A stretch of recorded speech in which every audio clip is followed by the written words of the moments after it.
They're cute, soft and fluffy.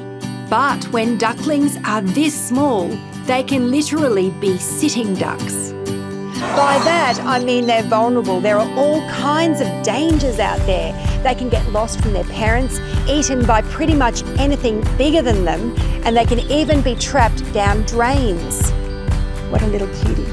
Thankfully, there are volunteer wildlife carers like Catherine and her daughter Carly, who are ready and able to come to the rescue.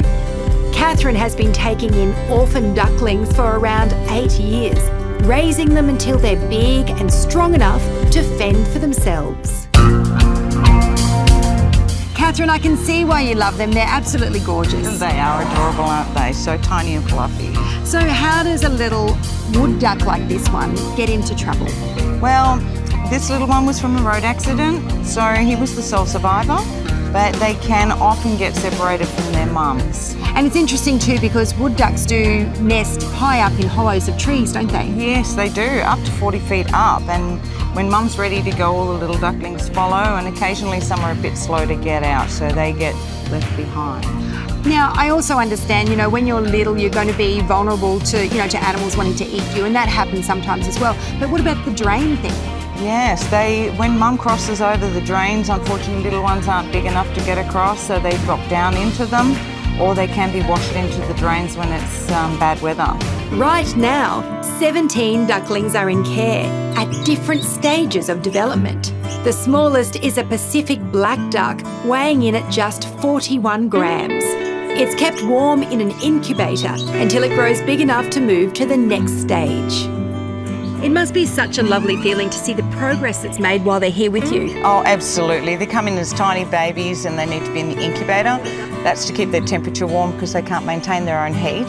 Then they progress to the next stage, which is into a porta-cot or a little pen, and we keep the heat on them. And then they finally come out here to the outside during the day. And it's really important to have that sunshine every day, isn't it? Oh, absolutely. They must get their vitamin D.